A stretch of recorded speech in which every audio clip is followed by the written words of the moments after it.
Okay, welcome back, guys, to my show. Today I have my sister friend, I would say. Hey, sister girl. Steffi. This is the Steffi I was talking about from last week. And we are talking about healing. Yeah, so that lets me know you didn't watch the last episode because I begin it. you're raggedy. And that just says how much you support me. Because she didn't see the last episode, guys. Let's get on topic here. So, Stephanie, how did we meet? I feel like you should tell this story because we have two different remembrances of that encounter. Sure. Gladly. Dakota was homeless and begging people for money on the side of the road. I had to pick her up just like today when I gave her, such a long time ago. No, just kidding. We both went to college together for a little bit. And Dakota, I don't exactly remember the day or the hour, the moment, like she does apparently. But I remember I met you. You were cool with Ariel. This is my girl. Shout out to Ariel. Miss you, girl. Ariel. That was pretty much it. Yeah. The rest was history. Rest was history. We've been friends for 10 years. A decade of friendship. I'm exhausted. Just about. I'm tired of even thinking about it with you. Like, wow. Yeah. So, with all of that being said, we will get into today's topic, which is healing. Yeah. Here we go. Well, here we go. Giddy up. I'm already sweating. Giddy up. Okay. So, guys, I will have cards soon. Like, this is ghetto having to do this from my phone. Nobody can see your phone. Oh, then just kidding. Not just kidding. I have cards. So, healing. First phase. When did the light bulb turn on that you needed to start the process of healing and becoming whole? And I say healing loosely because we all know, guys, it's an ongoing journey. It never stops. Healing stops when you die. So, don't be in my comments wearing me out. Go. I think that healing for me has been a process that I've been like hip to, aware of for a long time. I kind of, I want to say I was like 10 where I was like, okay, I know that it's going to be necessary to heal in this life. Yeah, I know. What the hell was I going to do? But I think I lost my grandmother when I was 10, so you're a piece of shit for laughing. Wow. Can you curse on my show? You're a Yes. piece of crap for laughing.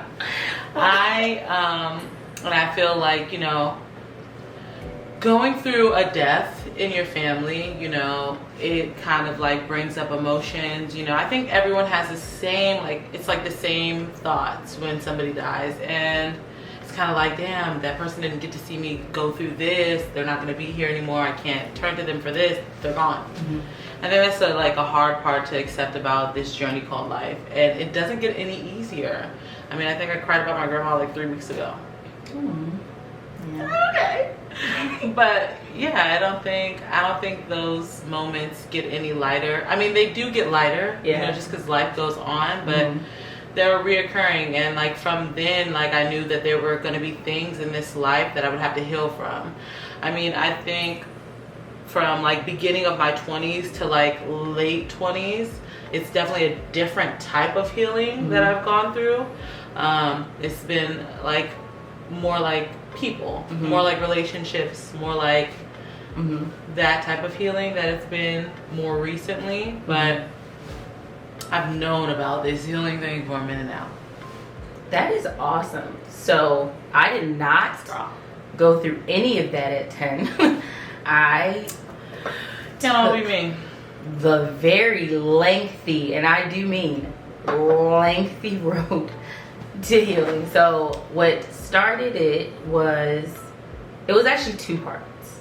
And I think the first part was it happened in my relationship, and he basically was like, what I had done had basically made him no longer feel emotionally safe. It's funny I'm telling you this story because you already know about it. But do I? And that for me was just like, what do you mean? honestly, like, that just hurt my feelings so bad, because it's like this person that I hold to the highest regard and that I love, I never want you to feel that way. And so it became, what do I need to do? Like, where, like, what is in me that is causing me to behave this way, that you are interpreting my love the way that you're interpreting it, if that makes sense. So it started there, where I really kind of, because, well, what I did, it was accurate, you know, what he said was accurate, but I had to get to the root of it. So I think that is the first part. And then due to that, what I had done, I'm not getting into what I had done, y'all, yet, but she not there yet. Back up. But after that, we took some time apart, and in that time, I realized, like, how much I identified my worth with my relationship. Like, for a really long time, like, I feel like this is going to sound like so much drama, but for a very long time, I used to think like something was wrong with me because I could not maintain male relationships. And when I say that, I don't mean with just men, because all my niggas love me. That stemmed from, like, my dad on down. Like, I always took it as like, yo, something is wrong with me. And when I did finally get into a healthy relationship, I kind of felt like, yo, I won. Like, there's nothing wrong with me. I'm great. There was never anything wrong with me. But when it ended at that time, I was like, okay, so then there is something wrong with me. And I didn't like that. I didn't like that feeling, because deep down I knew it wasn't true, but I did not know how to shift my mind into believing that it wasn't true. So when I decided to finally go on the journey, it sucked. Like, it was the trashiest thing I think I ever did. Like, y'all, I literally, from probably August to September, I cried every single day. Yeah, that was a heavy time. Like, it was a heavy time. Like, every single day I was just in tears. Like, I was absolutely in tears. And a part of it was my relationship ending at that time, but I would say the most is like the breaking. Like, what is the breaking? What do you mean? There had been things that I had left like dormant, and they showed up in different spaces. Absolutely, that shit will happen, especially towards your later 30s. Yes, like, they showed up in different spaces. So if I started to get very close to people and they did something that made me feel triggered or like that child, it meant like, okay, it's time to go, it's time to retreat. Yeah. And it shows up in different things like that. And when so that was that was the breaking piece of it. And I think, is that like a generational thing, you think? What? Or is that like a circumstance thing? What you mean? The thing where you kind of feel like rejected and you retreat. You think that's a you thing, or is that like? I think it's like a safe thing. So I think, growing up, I mean, I don't think it's a secret, but you know, my dad was not present, so I think it started there. It was like a bunch of things. Yeah. And I think I learned, when you've had the rug pulled from under you so many times, you learn to go to a corner. Because I did not learn how to deal with pain. And I did not learn how to deal with hurt properly. And versus saying like, this hurts, versus like, it's like when you break something on your body. Versus saying, you know what, this hurts, but I know it'll heal if I like, you know, just do the work, allow it to be broken. No, I'm not doing that anymore, because I don't even know how to do that at all. All I know is that my arm is broke and I'm on this floor. Yeah. So now with my broken arm, I'm going to stand on this wall like this, what's up? And now it's healing, but it's fractured. It's not healing right. It's not healing properly. So now it's all stiff and it doesn't work right because I never went through the appropriate process for it to heal. And I think that is the way that I was moving through life. My ideas, the way that I view myself. And that was really painful because a lot of spaces that I don't think about anymore, it's like going back and having to, like I said, it's like the surgery, like going back and having to like fix all that. And now there's tension and all this stuff on it. And now it just really hurts. Did you do that through therapy or by yourself? It was through therapy, and I think through books. It was definitely through therapy. So I do have a therapist, and which I love. But I think when I actually really became intentional, when I really became intentional and decided, you know what, like I am tired of feeling this way. I'm tired of myself. I'm tired of my relationships and me experiencing my relationships this way, because that fear and anxiety of rejection, and it wasn't just limited to that, you know, it's other things too. It is not allowing me to enjoy my relationships. It's not allowing me to enjoy life because I'm full of fear and anxiety and doubt and insecurity. And I got to a place where I'm like, yo, like I don't want to live like this anymore. I want to experience the best version of myself to be able to go forward in relationships, in my career, in my dreams, and in my goals. And the only way that I can do that is with the right frame of thinking. You know, if I don't see myself worthy or see myself able to obtain these things, then I'm never going to have them. So I think when I became intentional, like it was no games, that is when I started to see change.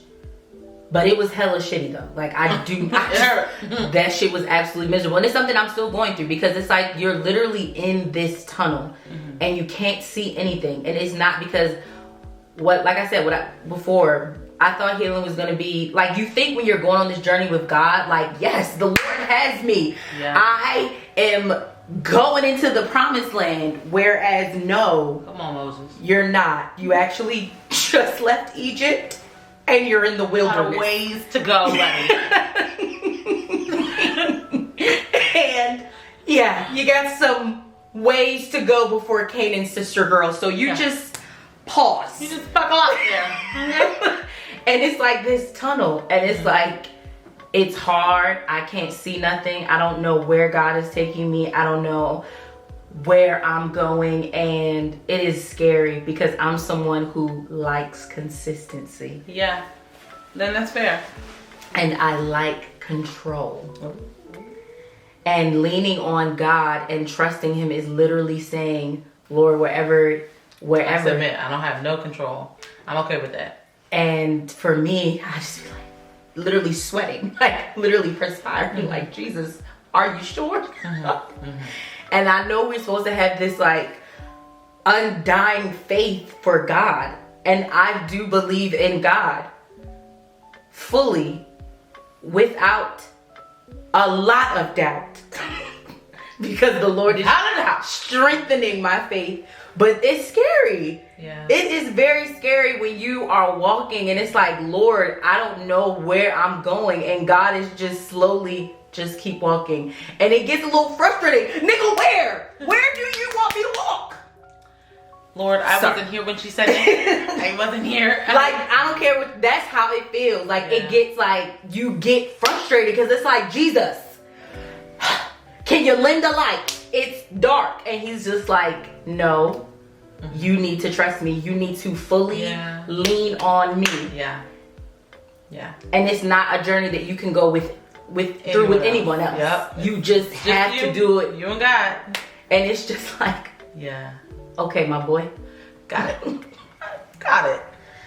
But you can also recognize that like there's going to be a space in life where this journey is going to take you and you're going to be like, I needed this. Yeah. I had to walk through this season like, where?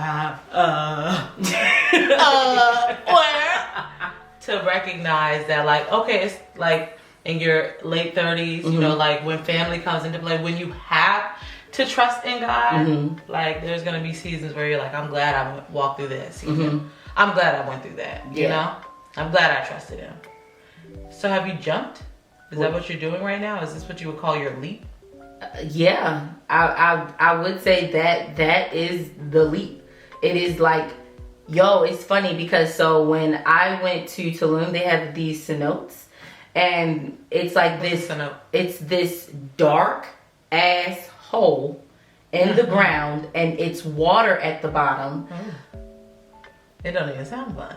It actually is incredible, but it's scary as hell. Like, cause it's like you cannot see the bottom, and it standing from above, it looks like hella far, and it's like you don't know what is finna happen when you take this jump.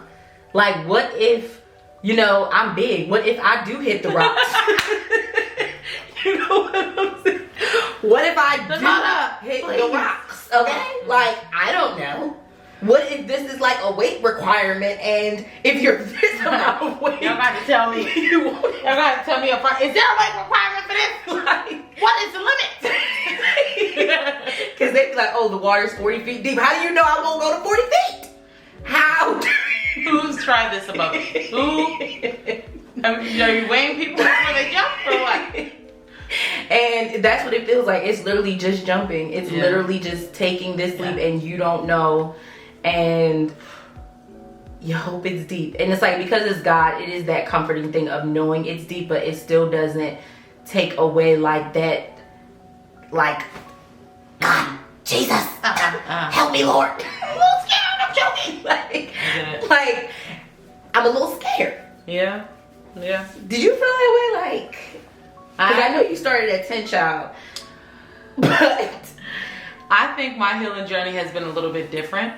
I also think the healing journey that we're talking about is a little different depending on how you choose to go through life. If you choose to jump, there's a different type of trust that comes with that. Yeah. I don't know how to say this, but I've been a little bit scared to jump.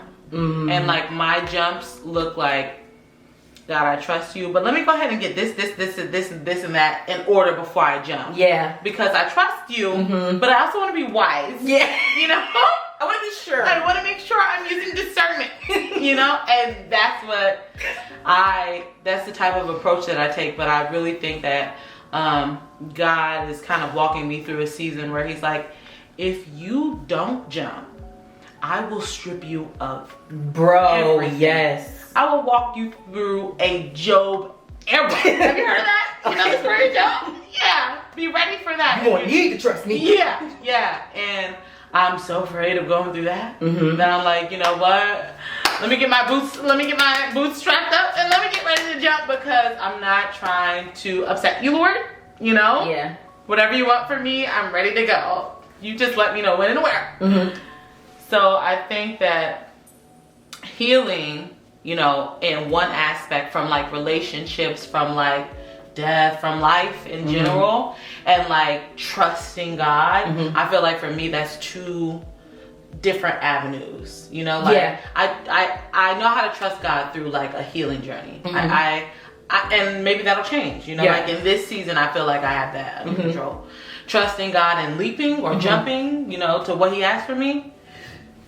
Maybe I gotta go through some healing, and I haven't walked through there, but I'm walking through that season and trying to figure out how He wants me to navigate through that the best way possible. He'll like trick you into it. I think He kind of tricked me into healing, and then was like, "Oh, can't get out."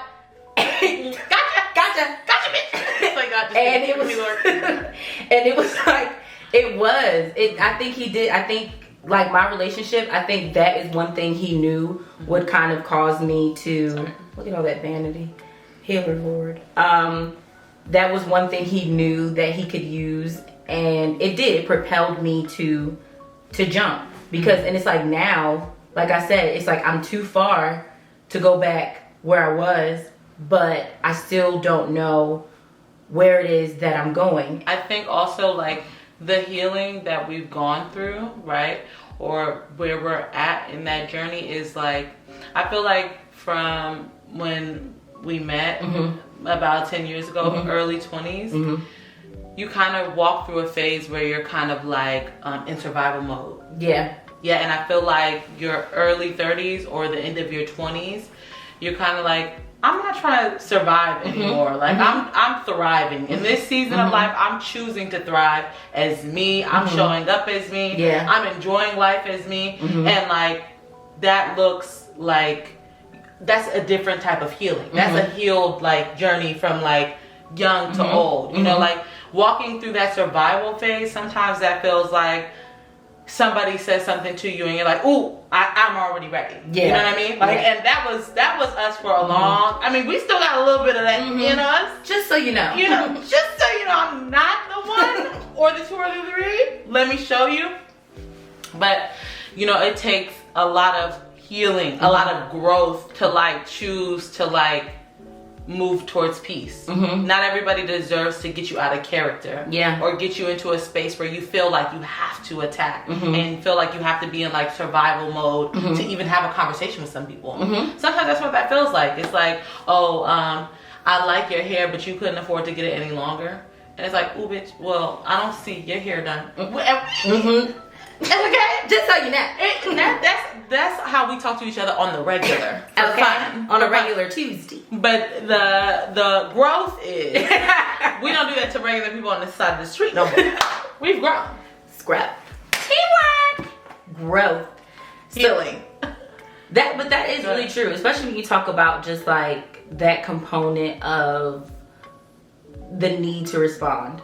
Like I do feel like at times I still do respond, but I do think the way that I don't internalize and overthink, you know, the things that people say and take it personally to the point where it's like, you know what, you're just cut off, we're done. See, and that's a part. Calm down, it's gonna be fine. That her foot was like, that's a part of like healing where I'm like I feel like our generation is like set on like, okay, you did something, I didn't like it, I'm cutting you off. Yeah. And like that's what like the trend has been for a while, like to kind of like recognize where you don't have peace and to sever it. Like if it doesn't correlate with your peace, get rid of it. And there are so many things on this planet that is not true for. Yeah. First of all, people change. Right. Everyone should be changing. Everybody should be growing. Everybody should be different. And like while we're changing, we can't be afraid to communicate that. We can't be afraid to talk about that. You know, like it's almost like people who find out there's something wrong with someone, right? When we find out there's something wrong, even with ourselves, right? It's like, okay, I do this. You know, like, okay, every time I hit my knee, I scream. Right. You know, it's like identifying like, okay, that this is what I do when this happens. And then just being okay with it. You know, like cutting people off as soon as they disturb your peace. That is what that is. It's like, okay, I hit my knee and I scream. That's fine. The follow-up is supposed to be, how do we fix that? You know, like, why do you scream when you hit your knee? Right. Like, what does it look like if instead of screaming, you communicate like, ouch, that hurt? You know, like, what does that look like? And like, I feel like as a generation, we're so big on our peace that we're like, this hurt, no, I'm out. Done. You're off. You're cut off. You're done. And it's like, I think we need to, number one, extend grace. Number two, communicate. Number three, figure out what parts of those triggers or those traumas or those things that are coming up that make us kind of want to just cut that person off, sever that relationship. What does it look like that we feel like so deeply to do that? And like, what is it that is necessary to do that for? Like, if somebody is irritating your spirit, that's different than if somebody hurts your feelings. And I think as a people, we need to recognize that. That is good. I think especially when you tie it into like the healing, because I thought a big part of my healing journey was kind of like chopping. Like, let's get rid of all of this dead weight. Yeah. But I do think grace is a really great thing to have. And I think even speaking to you about that, like, it is very easy to, I feel like, especially when you say that you care about your relationships, because there are going to be some relationships that have to be separate. That just have to be separate. Like, there's just nothing. Like, there's just nothing here. You are literally dead. Gotta be. But then there are other relationships that may have some issues. Yeah. But it's literally just like a plant. Like, just because you see a plant browning, that doesn't mean that, you know what, let's toss this plant. Yeah. No, you just may need to trim and cut that leaf part. You have to cut that dead part out. Change the lighting. Change where it's at. Exactly. Reconfigure your relationships with some people. And I think, like, boundaries, like, those develop. And because I think it's hard to say that you care about any relationship or anyone and just be so quick to just be like, oh, you know what, bye. Like, that's it, it's over. Because I feel like I've learned that probably says maybe a little bit more about me, because I need grace. I need second chances. I need somebody to see that, like, yo, I know what she did hurt my feelings, but this is just like, this tree is trying to grow. It's trying to grow. Yeah. It's trying to sprout. It's just, you know. I feel like I've seen so much about the people, like, everyone in their late 20s, like, working their way to, like, weed through some of those relationships, like, just cutting off some of those relationships. And I feel like the thing that we're not doing is we're not figuring out how to, like, mature. Mm-hmm. We're not figuring out how to, like, okay, that person may have hurt me, but, like, let me, like, just change the cadence at which our relationship is. Let me make sure that I'm mindful of how much of my information I'm sharing with that person. Let me make sure that I'm not... I hope y'all caught that word, because that was a good one. Let me make sure that when I'm choosing to communicate with this person, I'm in the right headspace to talk to them. Mm-hmm. You know, like, it's not always going to be every day we talk. Yeah. It's not going to be every 3 weeks. Okay. We're growing, you know, like, we're maturing. Boundaries are being set, you know, like, communication is a necessity. It is. You know, like, and it's time for that to be the new conversation. Like, yes, some of those relationships are necessary to sever, but, like, how often are we actually looking at those relationships? Because, like, it's like that stuff happens and you chuck that person up to being that thing. Yeah. You hurt my feelings and I can't trust you. Mm-hmm. You hurt my feelings and I can't trust you with my personal information anymore. Listen. And it's like, from that one time. Yeah. But every other time you told sis your business, she was different. Like, she was your bestie. You know? So, like, it's kind of like, I feel like as a unit generation, we need to stop chucking up these people to this one circumstance and, like, grow past that. And some people can't. And when they can, you have to let them go. No, I agree. But I think that is a big part of healing, because it's like you said, it's easy to kind of throw away, but you do grow as a person when you do extend grace. But it is respecting that boundary. And I actually heard a really great sermon, because I feel like that is one word that I feel like we use. And I know that I was just, like, such a boundary user, but I was using it very improperly, very incorrectly, very wrong. What's the word? Toxic. Yeah, because it's like, I'm gonna put a boundary. This is a boundary. Yeah. You're done.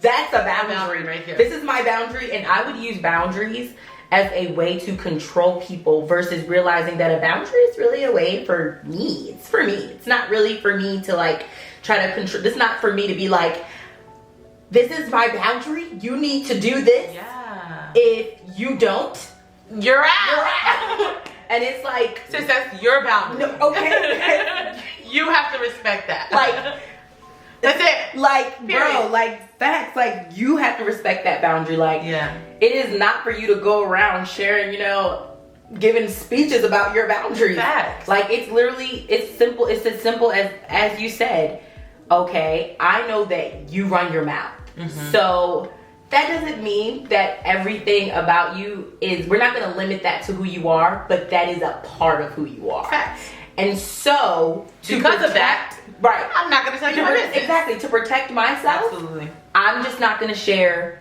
intimate, personal things so that I'm not hurt. Yeah. Yeah. You know, but that don't mean we can't, you know, have drinks, social hour, talk about the weather, talk about your business. Yeah. You can open up your right. You can show up. I don't have a big mouth. Right. That's what you think. And that really is, because it is like, that is the biggest part of healing, making the decision, am I going to grow or am I just not? Like, am I going to have patience in spaces where I would rather curse you out? Because there is no satisfaction like cursing someone out. Absolutely. There is no greater. It's just time to get down to the nitty gritty. Like, there is no greater sex. I saw this post the other day. It was like a person sitting on the bus and they were just sitting there like pissed, and the other person was looking out at the trees, looking at the birds, and it's like this person, the one looking out at the trees and the birds, cussed them out. This person held it in. Stop holding that shit in. Like, cuss them out. There is no satisfaction like reading just somebody their rights. Just kidding. That's not. But the hard thing is to sit there and be like, yeah, because sometimes when you curse people out,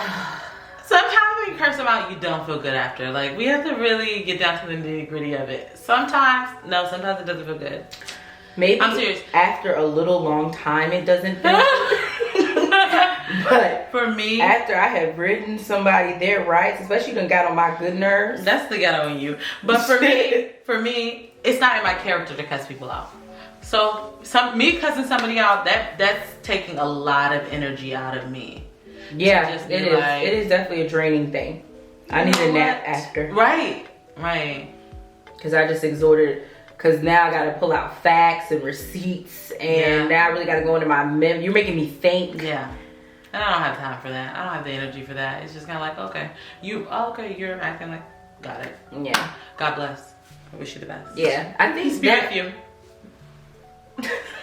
Namaste. Call me when you're done acting like this, because you need a minute. Yeah. But that is really hard, because I'm not going to hold you. Like, growth means you feel like a bitch sometimes. Like, I be feeling like a bitch. Like, when somebody done played in your face and you take that high road. Oh yeah, that does not always feel great. You know, but you know what? Let me tell you something though. Let me make it clear. It takes a minute for me to get to that point. Like, I grew here. No. Let's get it clear, because you know, and this is not even for me to sound like all holy or nothing. The way that God be handling my battles, not for real. Do you want to battle? Like, some people, let me tell you, okay, let me give it to you light. Let me give it to you real light. I had a broom. Sometimes I live in a city. Baltimore.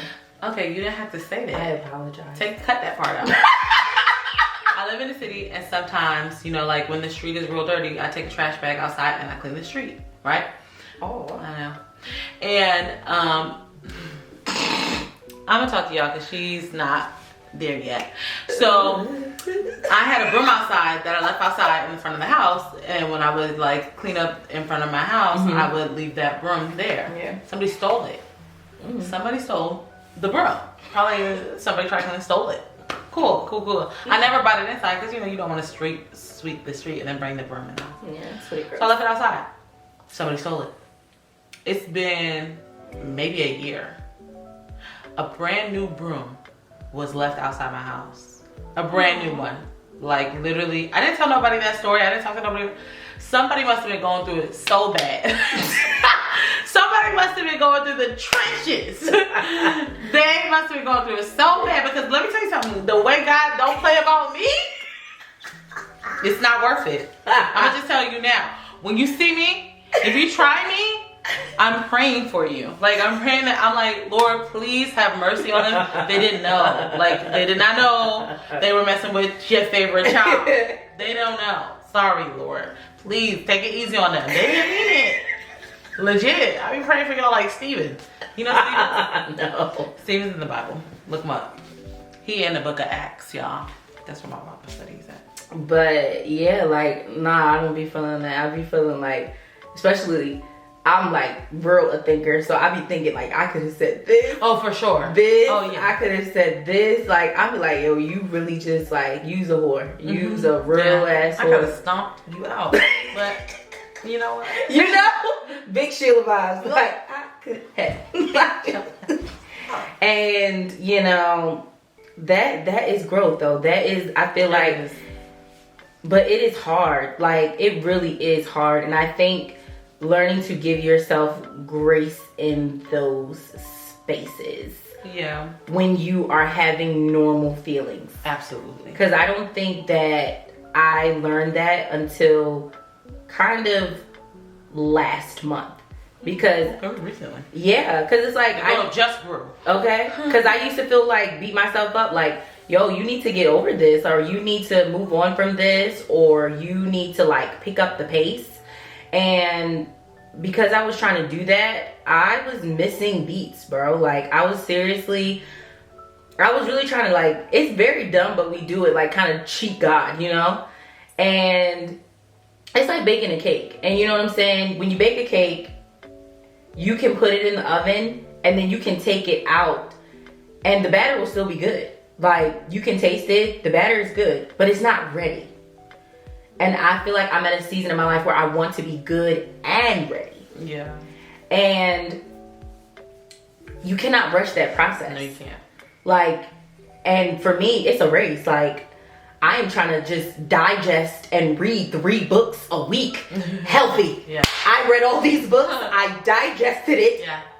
And then you go out into the world. It's like, ooh.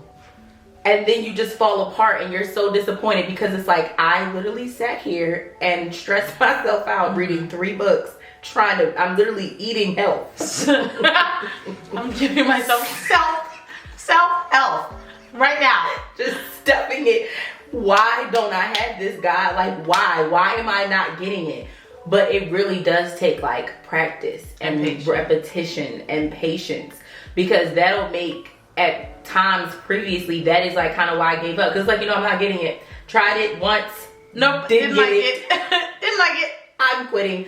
I could just be toxic and be fine. But it really does. Like, I had to have a new level of grace just for myself. Like, yo, you are still going to have moments where you doubt. You are still going to have moments where you don't say the right thing. You are going to have moments where you don't have patience. Just like, do your best every time. And I think that now is my new goal, to really like do my best every single time. Like, I don't always say the right thing. I don't always make the right jokes because, you know, I get in trouble for that. People say I play too much, but I don't understand what I'm supposed to be doing. You are the last person. Play too much? And not me, never. Listen, people need to stop taking themselves so damn serious. That's another part, okay? That's another part. Grow up. Like, chill out. You're not grow down. But go life. Laugh a little, man. You're not gonna die. Sorry. But I think like that is a big part of it. Like really because at first it really is. I feel like healing is like really a plan, because it doesn't feel like anything is happening. Or like losing weight. You know, when you go on that journey to like work out and like start being healthy, it usually, I feel like in my experience, it has been other people that have not said to me recently, because I haven't been in the gym, so I don't want to give that impression that I've been working out. Because Stephanie's over here making faces like, I didn't say nothing. Oh, you've been in the gym? Hardly. I said nothing. I'm gonna be very conscious about how I'm perceived on this podcast. Not saying, it's other people that say at times that, yo, I can really see like the growth, or like I can see the weight is coming off. I can see that you've been, you know, oh, you've been going to the gym. Like I can tell you look different. And I think healing is the same exact way, because I used to beat myself up for that. Like, Lord, I'm not changing. I'm still the same. When is the magic happening? Drop the wholeness. I read the books. I sing the songs. Read the words. I was there. Healing, wholeness, and it's not like that. No, It really is this. It's really a marathon. Like, it is not a race. And it's ever changing. It's always changing. As soon as you heal something, another thing is gonna come up that you need to heal. Like, and it's like, bro, like, child, if it's not your leg, it's your arm. If it's not your arm, it's your eye. If it's not your eyes, your nose. Like, it literally is a never-ending thing. What? Y'all need to get off this phone. I'm trying to find my questions. All right. So, what are some of the major changes that you started making when you decided, like, what was some of the big changes? I feel like we kind of talked about some, but I think a couple of big changes for me personally were, I don't have to be there for everybody. Oof. Number one. I'm really conscious of trying to make sure that, like, in the changes that I make for myself, I'm not changing myself. You know, like, I feel like, this is unpopular opinion. I feel like therapy is great. You know, I think it's a wonderful thing for a lot of people. I do think that, you know, it's a way to help you, like, find, like, skills to cope and do, like, specific things. There's a part about it where it's just kind of like everybody is meant to be an individual. And there's a beauty in the way that everybody does everything. There's a beauty in the way that you speak. There's a beauty in the way that you heal, you know? And, like, that might be different from how I do it, and that might be different from how somebody else figures out how to do it. And there's a beauty to all of that. Like, we're meant to be individuals. But recognizing that there are things that you have to change to grow, and there are things that you don't have to change because you don't want to change who you are meant to be, you know? And so, like, showing up for people is, like, something that I like to do. Yeah, it's, like, something that's in me. Like, I like to be there for people. You got something going on, I like to be there, you know? You have a birthday, you have a holiday, you have something that's important to you for me to be at, I'll be there, you know? I may not show up in other ways, but that's how I show my love, right? And a big part of that, like, while I was in my selfish stage of healing, was I'm not going to be there for anybody. I'm focusing in on me. I'm not going nowhere. I'm not showing up for nothing. Like, I'm on me. And, like, I'm only doing the things that I want to do when I want to do them. If anyone has a problem with them, they're gone. Like, they'll figure it out. You know, eventually they'll get it. And if they don't, it's just not meant to be. But a big part of the healing process for me was to kind of recognize, like, you don't have to be there for everybody.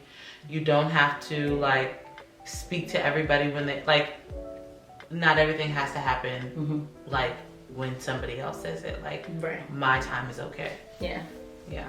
That's a big one for me. I think that's good. I think for me,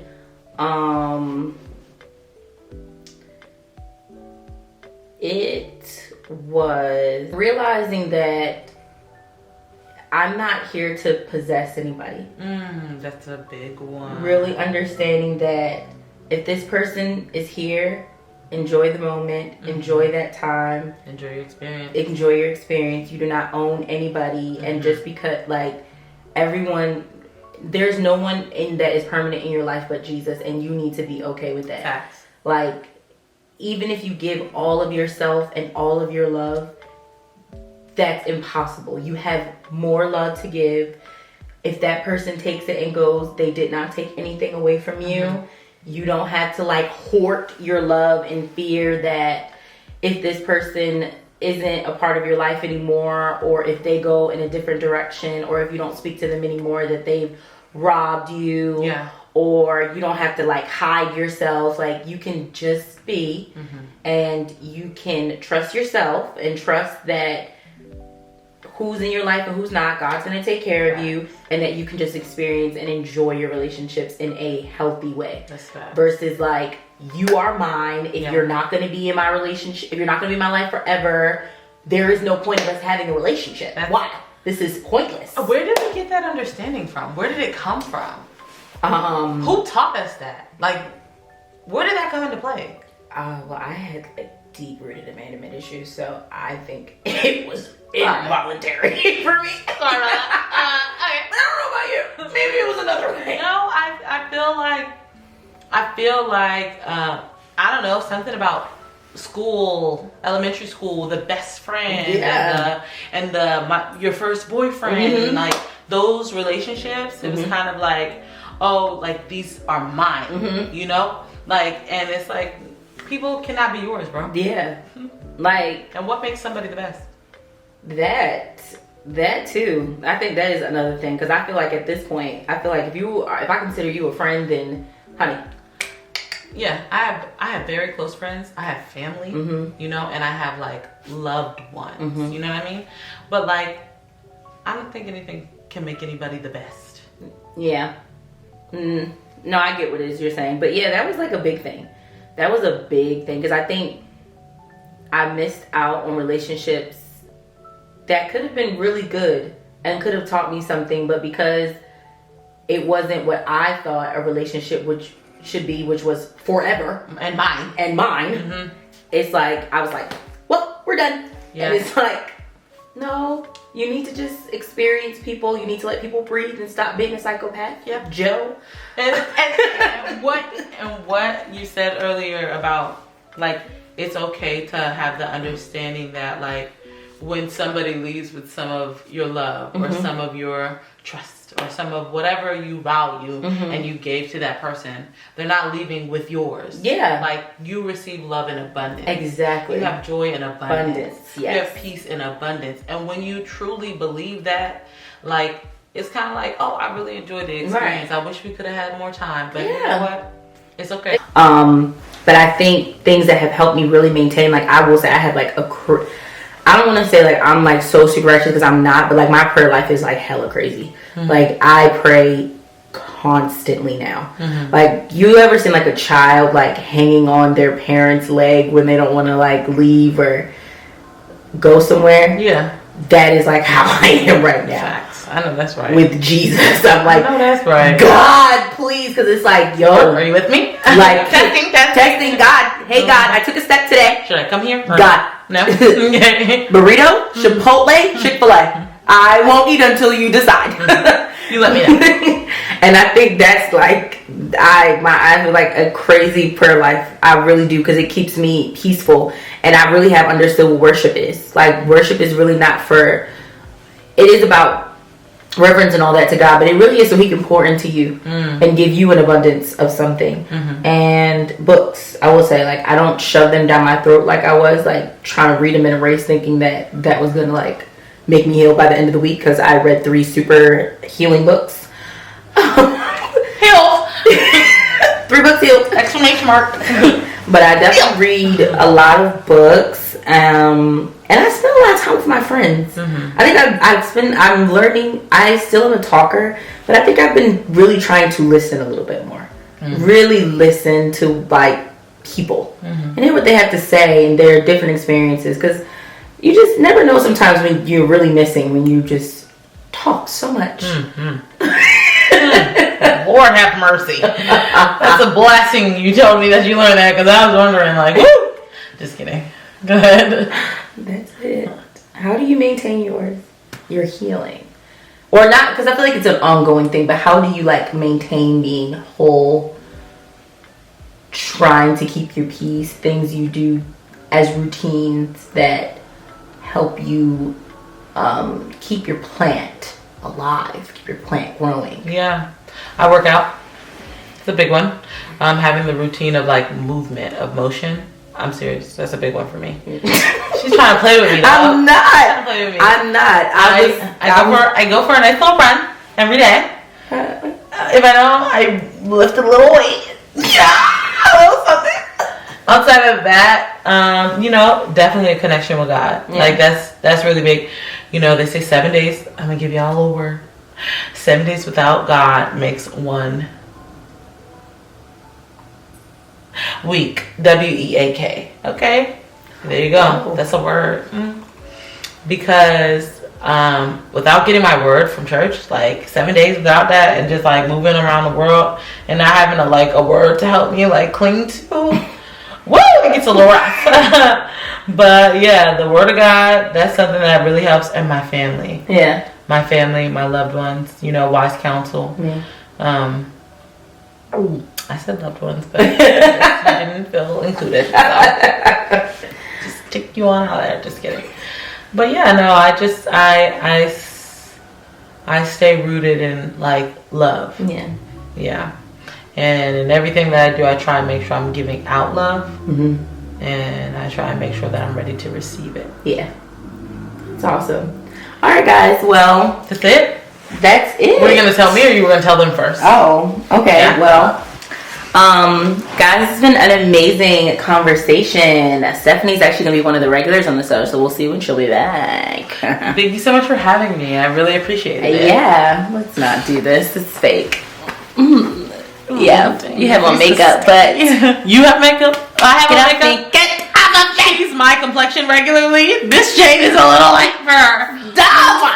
Okay, but yeah. So, guys, tune into the podcast, YouTube channels. Bear with me.